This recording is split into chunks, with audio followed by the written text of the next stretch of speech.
Halo teman-teman sekalian, selamat jumpa lagi di channel Mister Nyeleneh.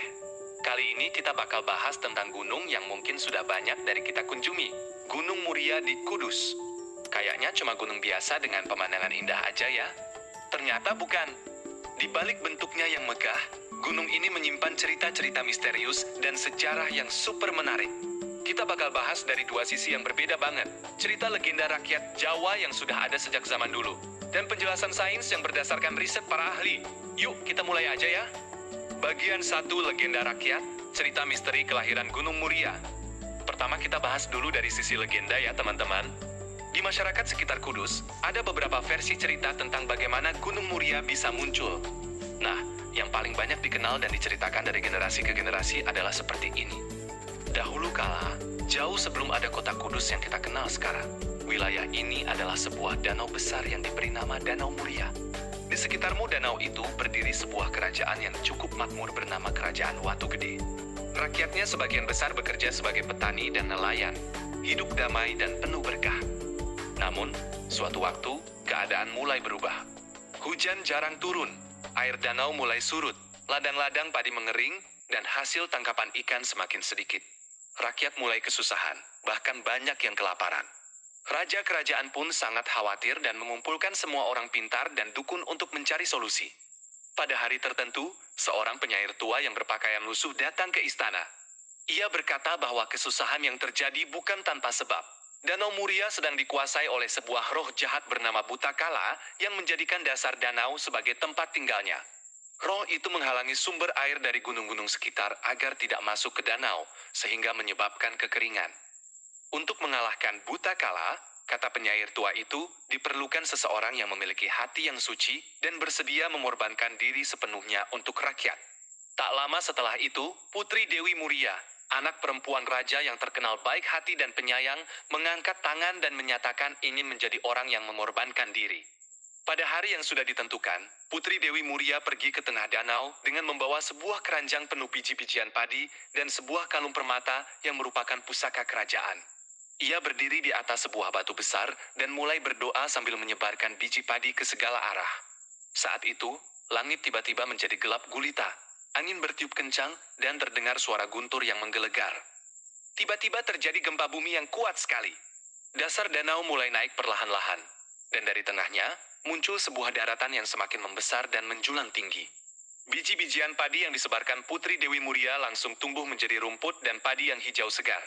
Sedangkan Putri sendiri perlahan-lahan lenyap bersama batu besar tempat ia berdiri, yang kemudian menjadi bagian dari puncak gunung. Daratan yang muncul itu kemudian menjadi Gunung Muria, dinamakan untuk menghormati pengorbanan Putri Dewi Muria. Orang-orang percaya bahwa jiwanya kini menjadi roh pelindung Gunung Muria yang selalu melindungi rakyat sekitar dan menjaga kesuburan tanah. Ada juga versi lain loh teman-teman. Beberapa orang bilang bahwa Gunung Muria adalah tempat tinggal para dewata dan ulama suci. Bahkan ada cerita bahwa Sunan Kudus sendiri pernah melakukan meditasi di puncak gunung selama bertahun-tahun sebelum mulai berdakwah di wilayah Kudus. Malahan ada yang mengklaim bahwa di dalam gunung tersembunyi sebuah kerajaan bawah tanah yang masih aktif hingga sekarang. Hanya bisa diakses oleh orang-orang yang memiliki hati yang suci saja. Bagian 2, penjelasan sains, sejarah kelahiran Gunung Muria dari sisi ilmu pengetahuan. Nah, sekarang kita pindah ke sisi yang lebih logis ya, penjelasan sains tentang bagaimana Gunung Muria bisa terbentuk. Berdasarkan penelitian para ahli geologi dari berbagai universitas dan lembaga penelitian, ini dia sejarahnya secara detail. 1. Latar belakang tektonik. Jawa termasuk dalam wilayah yang sangat aktif secara geologis karena terletak di zona subduksi, yaitu daerah di mana lempeng Samudra Hindia menyusup perlahan ke bawah lempeng Eurasia. Proses ini sudah berlangsung selama jutaan tahun dan menjadi penyebab utama terbentuknya gunung-gunung api di seluruh Jawa. Proses pembentukan. Gunung Muria termasuk dalam jenis Estratovolcano atau gunung api berlapis. Proses pembentukannya dimulai sekitar 2 juta tahun yang lalu pada zaman Pliocene. Begini cara kerjanya. Saat lempeng Samudra Hindia menyusup ke dalam mantel bumi, material batuan yang terkandung di dalamnya akan mencair akibat panas yang sangat tinggi, membentuk zat cair yang disebut magma. Karena magma memiliki kerapatan yang lebih rendah daripada batuan sekitarnya, ia akan mencari jalan keluar ke permukaan bumi melalui celah-celah lempengan. Setelah mencapai permukaan, magma keluar sebagai letusan gunung api. Bisa berupa aliran lava yang lambat, atau letusan dahsyat yang mengeluarkan abu vulkanik, batu bara api, dan material piroklastik lainnya.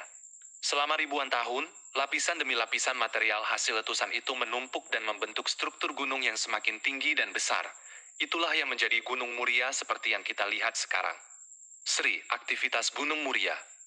Para peneliti menemukan bahwa Gunung Muria terakhir kali meletus sekitar 5.000 tahun yang lalu, sehingga termasuk dalam kategori gunung api tidak aktif atau istirahat. Namun, wilayah sekitarnya masih menunjukkan aktivitas geotermal yang kuat, seperti banyaknya mata air panas dan sumber air hangat yang ada di kaki gunung.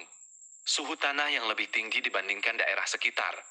Adanya sumber gas alam yang keluar dari bawah tanah. 4. Peran Gunung Muria terhadap lingkungan. Letak Gunung Muria yang menjorok ke Laut Jawa juga memiliki peran penting dalam membentuk bentang alam kudus, seperti dataran sekitar gunung yang sangat subur karena endapan material vulkanik yang kaya akan mineral. Sungai-sungai yang berasal dari lereng gunung yang menjadi sumber air irigasi bagi petani. Bentuk pesisir yang unik akibat abrasi dan akresi pantai yang dipengaruhi oleh letak gunung. Bagian 3, tujuan dan kesimpulan. Nah, teman-teman, setelah kita dengerin cerita dari sisi legenda dan sains, pasti kita bisa ngerti bahwa kedua sisi ini punya makna yang sama-sama penting. Tujuan kita membahas sejarah Gunung Muria. Dari sisi budaya, supaya kita bisa lebih menghargai cerita rakyat dan nilai-nilai yang terkandung di dalamnya. Seperti pengorbanan, cinta terhadap rakyat, dan rasa syukur terhadap alam. Dari sisi ilmu pengetahuan, supaya kita bisa memahami proses alamiah yang membentuk bumi kita, serta bagaimana kita bisa menjaga dan memanfaatkan sumber daya alam dengan bijak. Untuk generasi mendatang, supaya sejarah dan cerita tentang Gunung Muria tidak terlupakan dan bisa diteruskan ke anak cucu kita. Kesimpulan. Meskipun penjelasan dari legenda dan sains terlihat berbeda, keduanya sebenarnya saling melengkapi. Legenda memberi kita makna budaya dan nilai-nilai kehidupan, sedangkan sains memberi kita pemahaman tentang bagaimana alam bekerja. Gunung Muria bukan hanya sekadar bentang alam, tapi juga menjadi bagian dari identitas masyarakat Kudus dan bukti keajaiban alam serta kekayaan budaya Indonesia. Itu dia teman-teman cerita panjang lebar tentang sejarah Gunung Muria dari sisi legenda dan sains. Seru kan? Bikin kita lebih menghargai gunung yang sering kita kunjungi, bukan? Kalau kamu pernah ke Gunung Muria atau punya cerita lain tentang gunung ini yang belum kita bahas, jangan lupa nulis di kolom komen ya. Biar kita bisa berbagi cerita dan pengetahuan bersama-sama. Jangan lupa juga untuk like video ini kalau kamu suka. Komen aja kalau ada yang mau ditanya atau dibahas lebih lanjut. Dan jangan lupa subscribe ke channel Mister Nyeleneh, serta nyalain lonceng notifikasinya, agar kamu tidak ketinggalan konten misterius dan menarik lainnya dari kita.